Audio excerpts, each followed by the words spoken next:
Akbar. Allahu Akbar. Ganti-gantian tangan kalau capek, ganti-gantian.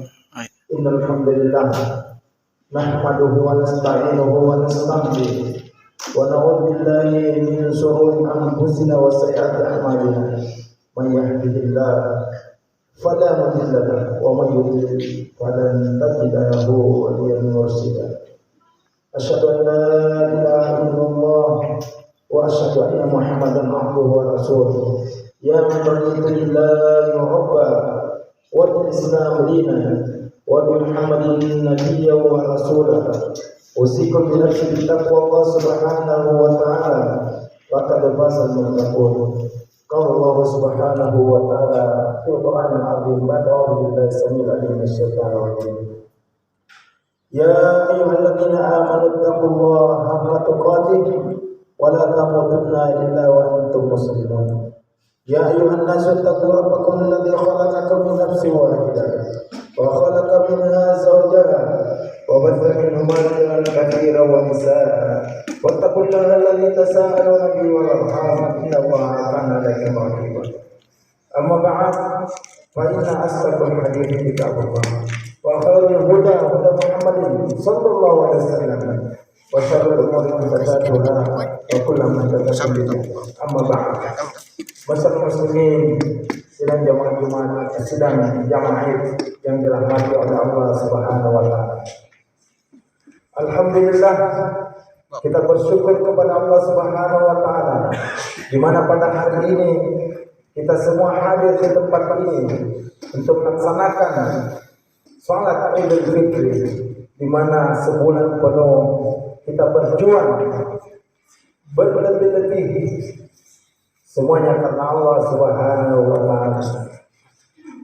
Siang harinya bagaimana kita menahan dari godaan-godaan serta yang membatalkan puasa kita. Di malam harinya kita disunahkan untuk qiyamul Ramadan ataupun qiyamul lail atau salat tarawih. Semua ini dalam rangka bagaimana yang dikatakan oleh Rasulullah sallallahu alaihi wasallam, "Man shama Ramadan wa man qama Ramadan imanan wa ihtisaban ghufira lahu ma taqaddama min dhanbihi." Kalau ada orang yang berpuasa karena imannya, karena semata-mata mengharap balasan dan ganjaran daripada Allah Subhanahu wa taala, sungguh-sungguh dia mendapatkan ampunan daripada Allah Subhanahu wa taala. Atau siapa saja yang mendirikan malam-malam di malam Ramadan, yaitu qiyamul lail atau qiyamul Ramadan karena imannya, karena semata-mata mengharapkan ganjaran dan balasan daripada Allah Subhanahu wa taala, niscaya Allah akan mengampuni dosa-dosanya. Masyaallah muslimin, sidang jamaah Id yang dirahmati Allah Subhanahu wa taala. Pada kesempatan ini saya ingin memberi khutbah di mana Ramadan akan melahirkan orang-orang yang bertakwa secara paripurna. Tahukah Bapak-bapak dan Ibu sekalian serta saudara-saudara sekalian yang hadir di tempat ini, ketahuilah bahwa Allah Subhanahu wa taala menyuruh kita untuk puasa, dan wujud daripada puasa itu bagaimana kita mendapatkan yang namanya ketakwaan. La'allakum tattaqun. Kalau Allah berjanji, Allah Subhanahu wa taala berfirman, "Inna wa'dallahi haqqun." Sesungguhnya janji Allah Subhanahu wa taala itu akan benar. Kenapa kita harus bertakwa Bapak dan Ibu sekalian yang dirahmati Allah Subhanahu wa taala? Karena orang yang bertakwa itu memiliki keutamaan yang sangat besar di sisi Allah Subhanahu wa taala. Baik secara individu pribadi, baik secara keluarga, bahkan termasuk dalam bermasyarakat, bertetangga dan bermasyarakat, bahkan bernegara. Ingatlah, ketahuilah apa yang dikatakan oleh Allah Subhanahu wa taala. Walau anna ahlal qura amanu wattaqaw la fatahna 'alaihim barakatin minas sama'i wal ardh walakin kadzabu fa akhadnahum bima kanu yaksibun. Ketahuilah sesungguhnya ketika suatu tempat, suatu kawasan di dalamnya ada orang yang beriman, ada orang yang bertakwa kepada Allah Subhanahu wa taala, maka Allah akan menurunkan barakatin, banyak berkah. Berkah dari langit berupa hujan ataupun udara yang segar, sehingga manusia akan mendapatkan ketenangan dari ini. Bahkan bukan sampai di situ saja, tetapi Allah pun yang menumbuhkan bumi dan mengeluarkan dari dalam tanah itu berupa banyak atau berkah dari Allah Subhanahu wa taala. Bahkan yang kedua, Bapak sekalian, orang yang bertakwa itu ya dia akan diberi jalan keluar terhadap problem yang dihadapinya, bahkan mendapatkan rezeki dari arah yang tidak diduga-duga. Wa may yattaqillaha yaj'al lahu makhrajan wa yarzuqhu min haitsu la yahtasib. Kalau ada orang yang bertakwa kepada Allah Subhanahu wa taala, maka seluruh problem-problem yang dihadapinya, permasalahan yang dihadapinya, baik itu secara pribadi, keluarga maupun yang lainnya, dan Allah pasti akan memberi jalan keluar. Karena orang yang takwa itu mereka menjalankan perintah dari perintah yang diperintahkan oleh Allah Subhanahu wa taala dan menjauhi apa yang dilarang oleh Allah Subhanahu wa taala, dan pantas untuk kemudian diberi pertolongan, dan Allah Subhanahu wa taala akan memberi rezeki dari arah yang tidak diduga-duga. Bahkan Allah Subhanahu wa taala akan memudahkan seluruh urusannya, bukan saja problem, tetapi seluruh urusan-urusan yang dia geluti, ya ja'allahu yusra. Pasti Allah akan memberinya kemudahan terhadap apa yang dilakukan. Bahkan orang yang bertakwa itu, Bapak dan sekalian, akan mendapatkan furqan. Apakah yang dimaksud dengan furqan? Furqan itu adalah kekuatan pembeda, penjelas bainal haq wal batil. Ketika ketakwaan sudah masuk ke dalam dirinya, maka Allah Subhanahu wa taala akan memberikan yang namanya furqan, penjelas, pembeda, pembatas di mana dia harus berada, termasuk dalam kehidupan pribadi, bernegara, sampai seterusnya. Bahkan Allah Subhanahu wa taala terhadap orang-orang yang bertakwa itu akan dihapus, yukaffir anhu sayyi'atihi, akan dihapus seluruh dosa-dosa yang dia lakukan. Bahkan Allah Subhanahu wa taala akan memperbaiki amalan orang, yuslih lakum a'malakum wa yaghfir lakum dzunubakum. Allah Subhanahu wa taala akan mensucikan, ataupun di mana amal-amalnya itu diterima oleh Allah Subhanahu wa taala, dan Allah Subhanahu wa taala mengampuni. Maka dari itu, Bapak dan sekalian, masyarakat muslimin sidang jamaah yang dirahmati Allah Subhanahu wa taala, kalau begitu kita harus mencari jalan menuju ketakwaan itu, atau bertakwa kepada Allah Subhanahu wa taala. Apakah jalan yang harus ditempuh agar kita bisa mendapatkan ketakwaan? Pertama, Allah Subhanahu wa taala sesuai dengan hadis yang diriwayatkan oleh Rawahul Bukhari, yang hufatil jannati bil makarih wa hufatil nar bis syahawat. Sesungguhnya surga ini ditutupi dengan banyaknya al-makarih, banyaknya makar-makar yang Allah Subhanahu wa taala sampaikan kepadanya, baik dilihat secara pribadi, keluarga maupun masyarakat. Karena itu, Bapak dan Ibu sekalian, setiap persoalan yang dihadapi pasti ada jalan keluar. Dan di sini letak daripada seorang muslim ketika dia bertakwa kepada Allah Subhanahu wa taala. Bahkan bukan sampai di situ saja makar-makar ataupun persoalan yang berat, tetapi sampai bagaimana kita diajak oleh syaitan laknatullah alaihi untuk berada di atas kemaksiatan, wa hufatin nar bisyahwat, dan godaan-godaan syahwat itu ditutupi, dan neraka itu memanggil dengan persoalan-persoalan yang sangat menyenangkan sesaat. Karena itu Bapak dan sekalian, dengan cara apakah kita harus mengambil faedah ataupun agar bisa kita menjadi orang yang bertakwa? Pertama, Bapak dan sekalian, kita ketahui bahwa Allah Subhanahu wa taala memiliki perjanjian dengan kita, muahad. Bahwa ketika kita sebelum lahir, Allah telah membuat perjanjian dengan kita. Dan kita tidak bisa terlahir ke dunia ini kecuali kalau kita mengatakan sami'na wa ata'na. Kami mendengar dan kami taat. Ketika Allah Subhanahu wa taala berfirman, ya, di dalam Al-Qur'an, alastu bi rabbikum qalu bala syahidna. Ini yang paling pertama sekalian. Ada perjanjian kita dengan Allah Subhanahu wa taala ketika kitanya ataupun perintah yang diperintahkan kepada kita, mestinya orang-orang beriman itu dia mengatakan sami'na wa ata'na, bukan sami'na wa asaina.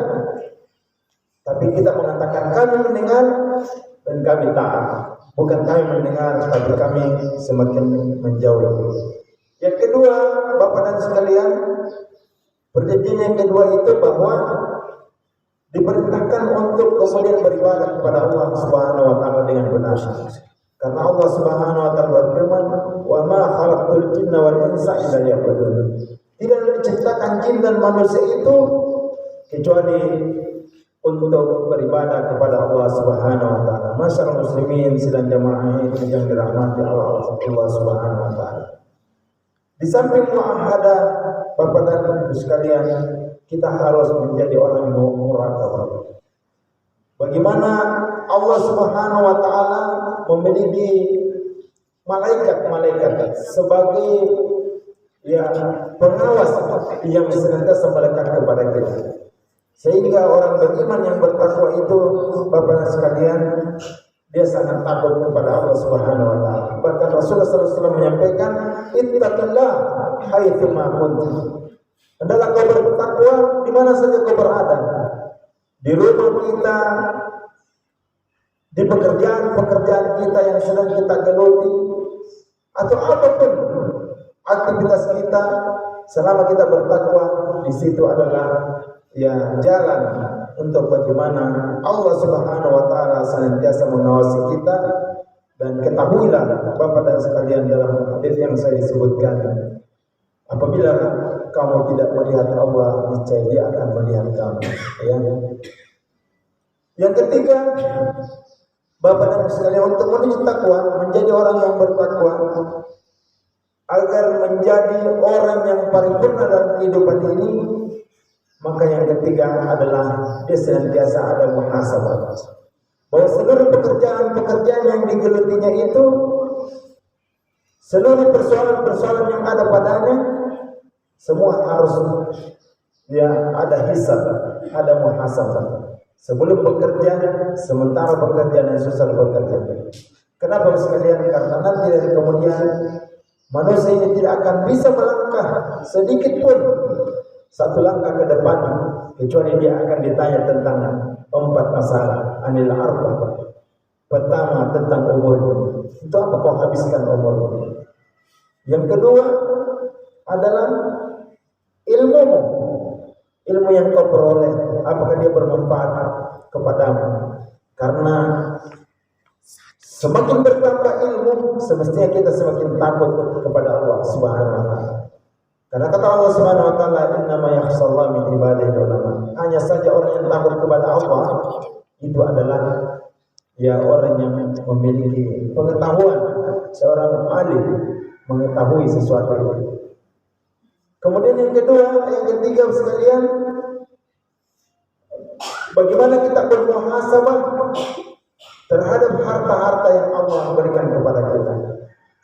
Dari mana kita peroleh dan bagaimana kita belanjakan. Dan hari ini Bapak dan Saudara sekalian, seorang atau orang kaya dituntut padanya agar dia mengeluarkan infak dan sedekah serta rezeki-rezeki yang ada padanya. Karena ternyata rezeki ini Bapak dan Saudara sekalian ada yang mustahil atasannya. Kenapa terhadap orang miskin kita harus berinfak padanya atau berrezeki kepadanya. Salah satu di antaranya agar orang miskin itu tenang karena adanya orang kaya. Yang kedua, agar orang miskin tersebut tidak kemudian dengki terhadap orang kaya. Makanya kata Nabi SAW, khairul mal ni'matus salih. Dalam penjelasan hadis yang panjang, Rasulullah SAW bersabda bahwa sesungguhnya sebaik harta itu adalah harta yang dimiliki orang-orang yang beriman, orang-orang soleh, orang-orang yang bertakwa. Kenapa? Karena semakin banyak hartanya, mereka semakin banyak berderma, semakin banyak kebaikan-kebaikan yang dia teroleh. Yang keempat, Bapak sekalian, cara terbaik untuk menuju takwa itu bagaimana kita harus mu'aqabah. Bagaimana senantiasa ada koreksi ataupun sanksi baik terhadap diri kita, terhadap keluarga kita. Ketika terjadi kesalahan ataupun maksiat, harus segera kembali kepada Allah dan bertobat kepadanya. Dan yang terakhir adalah bagaimana kita harus bermujahadah. Kita harus bersungguh-sungguh. Hanya dengan kesungguhanlah orang ini bisa kemudian menuju takwa. Kata Allah Subhanahu wa taala, alladzina jahadu fina lanahdiyannahum subulana wa innallaha lama'al muhsinin. Orang-orang yang bersungguh-sungguh ke jalan kami, niscaya kami akan bersama dengannya dan kami selalu menunjuki. Karena itu orang yang bertakwa Bapak dan Saudara sekalian, bagaimana senantiasa ada kesungguhan padanya. Karena kalau dia lemah, dia tidak akan mampu mengarungi samudra kehidupan ini. Tidak mampu digoyah oleh angin ketika dia berlayar di atas air yang penuh ataupun yang sementara ya ombaknya besar. Karena itu Bapak dan sekalian, salah satu ulama besar yang namanya Syekh Hasan Al-Basri pernah berkata terhadap orang-orang yang ingin menyempurnakan ketakwaannya kepada Allah. Kata beliau, apabila takwa sudah bersemi di dalam dada, maka akan teguh keyakinan, teguh tapi bijaksana, senantiasa berhias sekalipun miskin, selalu cermat walaupun kaya. Dia murah hati dan juga murah tangan, insaf dalam kelurusan, tidak menghina dan tidak mengejek, tidak menghabiskan waktunya dalam permainan, tidak bercakap tanpa faedah, tidak menuntut yang bukan haknya, tidak menahan hak orang lain, ucapannya penghibur lara, sabarnya alamat takwa, diamnya tanda tafakkur, pandangannya alamat iktibar. Ia diam supaya selamat, bila berucap memberi manfaat. Bila beruntung dia bersyukur, kalau dia bersalah maka langsung dia beristighfar kepada Allah Subhanahu wa taala. Kalau ditegur dia menyesal, dan kalau dia dimaki dia pun tersenyum. Inilah sifat-sifat ketakwaan yang sesungguhnya bagi seorang muslim, yang mencakup daripada seluruh kehidupan kita. Sekalipun kita miskin tapi memiliki keyakinan yang benar, sekalipun kaya, kekayaan kita bermanfaat, ucapan-ucapan kita terukur. Dan ini juga merupakan tarbiyah daripada pendidikan Ramadan yang selama sebulan kita berjuang dan hari ini kita memperoleh kemenangan. Karena itu Bapak dan sekalian, di hari-hari ini sesudah Ramadan, mari kita senantiasa mewujudkan ketakwaan itu, karena dia adalah janji dan janji daripada Allah Subhanahu wa taala. Ketahuilah apa yang dikatakan Ali radhiyallahu anhu tentang orang yang bertakwa itu. Minimal ada 4 yang harus tegak. Kata beliau, Ali radhiyallahu anhu, ketika kau hendak menjadi orang yang bertakwa, paling pertama kau harus menjadi al-khawfu minal jannah.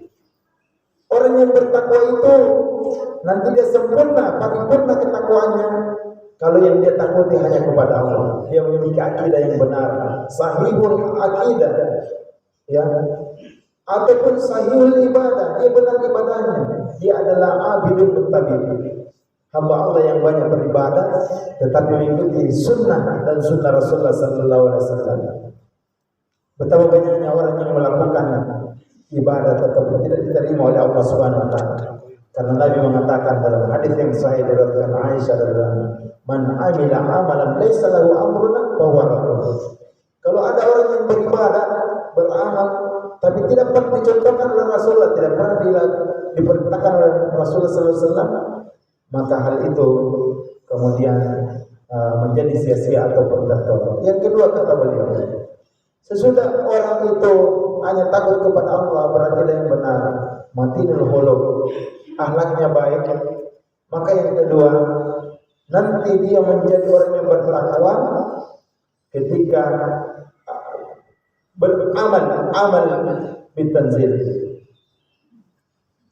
Nanti orang akan bertakwa kalau dia mengamalkan ajaran Islam, yaitu Al-Quran dan Sunnah. Karena Nabi mengatakan taraktu fikum amrayni lan tadillu abadan. Inta masaktu kitabullah wa sunnati Rasulullah sallallahu alaihi wasallam. Aku tinggalkan dua perkara terhadap manusia ini, dia tidak akan pernah tersesat selama-lamanya sampai dia kemudian berpegang teguh terhadap Al-Quran dan Sunnah. Bahkan kata Nabi sallallahu alaihi wasallam, "Zullatullah hatta yaqila bihi." Seseorang itu tetap dalam kehinaannya sampai dia kembali kepada agamanya, yaitu kembali kepada Al-Quran dan Sunnah Rasulullah sallallahu alaihi wasallam. Kemudian yang ketiga, ar-ridha bil qalil. Bagaimanapun kerja kita ataupun pekerjaan kita, mungkin sedikit penghasilannya, tetapi karena kita ridha dan berada atas kebenaran yang halal, maka Allah Subhanahu wa taala akan mendatangkan kebaikan-kebaikan dari yang sedikit tersebut. Apalah gunanya harta yang banyak tetapi semua dikali dengan nol. Pantas sahabat perempuan Rasulullah sallallahu alaihi wasallam ketika beliau keluar semua suami-suami mereka dari rumahnya untuk mencari rezeki, maka beliau berpesan di depan pintunya, "Wahai suamiku, keluarlah kamu mencarikan saya rezeki, tapi ingat, saya dan anak-anakmu, saya istrimu sanggup untuk berpuasa tidak makan dan minum sehari semalam, yang penting kau tidak masukkan barang yang haram ke dalam rumah-rumahmu." Karena itu Bapak dan sekalian, ketakwaan yang sesungguhnya dia akan bisa hadir ketika kita mampu berada di atas kebenaran, menjauhi yang haram, kemudian kita senantiasa berada di atas kehalalan. Kemudian yang keempat, yang terakhir, kata Ali radhiyallahu, sesudah kamu hanya takut kepada Allah, kamu beramal dengan apa yang diturunkan Allah Subhanahu wa taala dan dicontohkan oleh Nabi sallallahu alaihi wasallam dan ridho dengan yang kecil, kamu harus istidak di yaumil akhir. Kamu harus menyiapkan perbekalan untuk bertemu nanti di hari kemudian dengan Allah Subhanahu wa taala. Allahu akbar. Allahu akbar. Allahu akbar. Walillahil hamd. Demikianlah Bapak dan Saudara sekalian, betapa yang namanya ketakwaan ini perlu ada di dalam diri kita, ada di dalam keluarga kita, dan ada di tetangga-tetangga kita, sehingga datang keberkahan dari langit. Seperti yang dikatakan tadi oleh Allah, "Walau anna ahlul qura amanu wattaqau la fatahna 'alaihim barakatin minas samai wal ardi walakin kadzabu fa asna'u bima kanu ya'malun." Barakallahu li wa lakum fil Qur'anil 'azim wa nafa'ani wa iyyakum bima fihi innahu was-sami'ul 'alim. Alhamdulillahirabbil alamin wassalatu wassalamu ala asyrafil anbiya'i wal mursalin wa ala alihi wa sahbihi ajmain. Ya man raditu billahi rabba wa bil islam dinan wa bi muhammadin nabiyyan wa rasulan, usikum bi nafsi bi taqwa Allah Subhanahu wa taala faqad fasal muttaqun. Pada khutbah yang kedua ini Bapak dan Ibu sekalian, bahwa sesungguhnya ketakwaan itu tidak seperti membalikkan telapak tangan datang dengan mudah kepada kita, tetapi dia melalui perjuangan, dia melalui amalan-amalan yang soleh. Ketahuilah Bapak dan Ibu sekalian, hari ini banyak orang yang cenderung untuk menyesatkan dirinya ataupun terkeluar daripada jalan Islam. Salah satu yang antaranya karena dia meninggalkan iman. Padahal seorang Muslim dia harus dituntut bagaimana dia menjadi orang yang memiliki akidah yang benar, sahihul akidah, Yang kedua, dia harus menjadi ulul azim. Dia harus menjadi orang yang berakhlak mulia. Tetapi yang lebih penting lagi Bapak dan sekalian, dia harus punya komitmen iltizam Islam. Dimanapun dia berada, kapanpun dia senantiasa mempraktekkan ajaran Islam sehingga datang pertolongan dari langit. Kalau semua persoalan-persoalan ini Bapak sekalian bisa diretas, itu bisa ada jalan keluarnya, maka kita hanya bisa bermohon kepada Allah agar kita akan diberi jalan keluar ketika kita senantiasa berada di atas iman dan di atas ketakwaan. Karena itu saya ingin berwasiat kepada kita sekalian, kepada anak-anak, paling pertama terbialah diri kalian dalam taat kepada Allah dan mentaati orang tuamu, serta belajar adab keras. Karena dengan inilah kamu akan bisa menjadi ummatul ahkam. Generasi zaman ini generasi yang sangat unik, di mana para ibu, orang-orang tua mereka sudah malas untuk melahirkan yang namanya rujukan pahlawan-pahlawan akhir zaman. Padahal padahal generasi ini harus dilahirkan, di mana ibu-ibu akhir zaman dia harus melahirkan anak-anak yang menjadi pahlawan, yang mana baik akidahnya, baik akhlaknya, baik ilmunya, serta mampu kemudian meneruskan perjuangan dan cita-cita kedua orang tuanya. Saya wasiatkan kepada seorang ayah agar dia mampu mentarbiyah, mendidik dia punya istri dan anak-anak. Karena bukan karena di hari kemudian Bapak dan sekalian, semua padanya kita akan bertanggung jawab. Seorang ayah, seorang abah, dia akan dituntut ketika nanti di hari di mana tidak ada lagi amal, yang ada adalah hisab. Maka yang paling pertanyaan ditanya, bagaimana tentang istri dan anak-anak? Apa ketika di dunia ini kamu sanggup ya membangun rumah tangga Islam?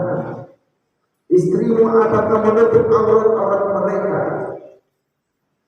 Karena padanya lah baiknya umat ini tergantung terhadap perempuan-perempuan itu, dan rusaknya umat ini tergantung juga dari perempuan-perempuan itu.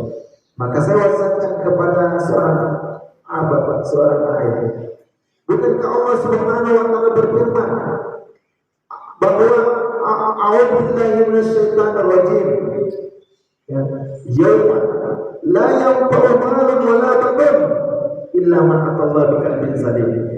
Nanti pada hari kiamat Bapak sekalian, tidak ada gunanya istri kita, anak-anak yang kita lahirkan yang gagah perkasa, kecuali yang datang kepada Allah, menghadap kepada Allah dengan hati yang saling, hati yang selamat. Siapa mereka? Mereka yang menjaga adab Islam, menjaga iman dan ketakwaan, sehingga ya dia berhasil melahirkan pejuang-pejuang Islam, ya jilul Quran, pejuang-pejuang yang bukan saja berjuang di masyarakat, tapi dia juga memperjuangkan Al-Quran. Kemudian saya juga wasiatkan kepada para ibu, di tangannya lah seorang ibu ini akan melahirkan generasi-generasi yang kuat, melahirkan pahlawan-pahlawan akhir zaman. Maka sebelum dia melahirkan, hendaklah dia memiliki ilmu, kafaatul ilm. Bagaimana dia menjadi seorang ibu yang mampu mentarbiyah, mendidik anak-anak. Ketika suaminya keluar dari rumah mereka, maka dia mampu menjaga hartanya yang dititipkan oleh suaminya, mampu menjaga aurat-aurat mereka, karena itu adalah perintah Allah Subhanahu wa taala. Sungguh nanti dari kemudian akan ditanya, dalam keadaan bagaimanakah kau di dunia sehingga kau senantiasa mempertontonkan aurat-aurat kamu sehingga membuat generasi ini lemah.